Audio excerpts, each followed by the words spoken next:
世界各地的莲友们，我们正国寺的常住法师，各地所有念佛的发心菩萨们，大家早上好，阿弥陀佛。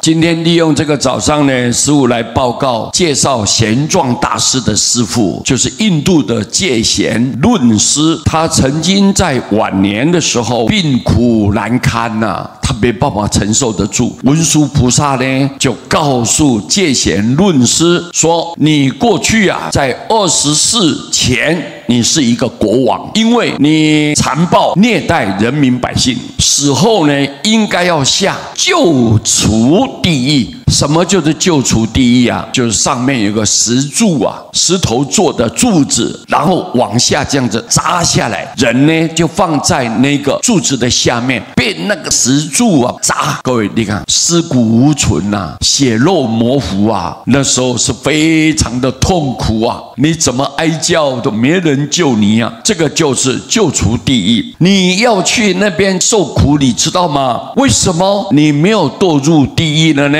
因为你在临命终的时候有听到佛号啊，有听到这个诵经的声音，你有听到，所以你没有下地狱啊。之后呢，你转世当和尚，而且24你都是一个持戒很精进的和尚，这些冤亲债主呢，找不到机会向你要债啊。为什么今生找得到你了呢？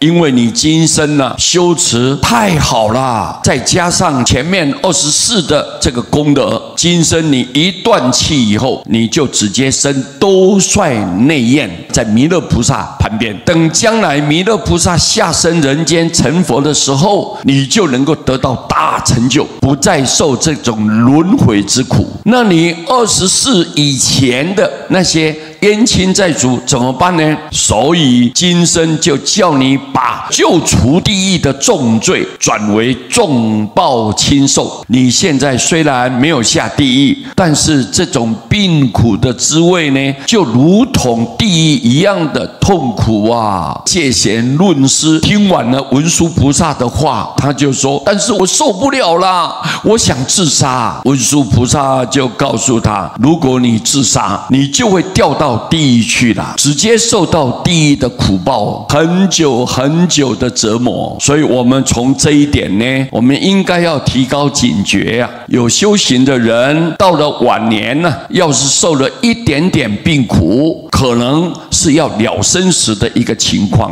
一定要忍耐下来，安心受报。我们要加速的用功修行，必能够出离这个三界的黑暗。所以这个是非常重要的。佛的四圣谛里面呢，也告诉我们，苦谛就放在第一位，所以又称为八苦，就是八师，好像8种老师在随时提醒我们。佛经也说了，修善啊，那种不好的言就特别多。你修善哦，你要做好哦，但是你不好的言就特别多，就是违言特别多。如果你造恶，就顺言特别多。我们行持善法的时候，不是身体不好吗？就是工作不顺利了，要不就是家庭不和睦了，这都是一种必然的规律，它会给你考验的。曾经有人到莲林老法师那个地方啊，去请教佛法的时候，就问了老和尚：“我可不可以开一个饭店啊？”法师就说：“不要开，不要开，你千万不要开饭店。”这个人不听啊，回去以后就开了一个大饭店，结果生意啊无比的兴隆啊，每天用来做蛇宴的蛇就要20箩筐啊，每一天就要杀20箩筐。人一旦有了钱啊，家人就容易不和，你看经常吵架。有一次他们一家人围在一起吃饭，那么吵架的时候就掀翻了餐桌了，那个酒精炉子呢引起火灾，烧掉了这个人的半边脸啊，惨不忍睹啊。这个只是我们现世的一个花报啊，现在所应该承受的一种报应，但是将来的果报呢，肯定就更加的凄惨了。所以我们要知道啊，我们呢一定要经过考验，千万不要造杀业。尤其是你看这个戒贤论师，过去当过国王，结果因为很残暴虐待人民百姓，任意的杀杀害众生，所以你看他一定要堕地狱的。虽然这一辈子他是玄奘大师的师父，是老师，但是他的果报依然存在。所以我们一定要明白这个因果的可怕。万法皆空，但是因果不空。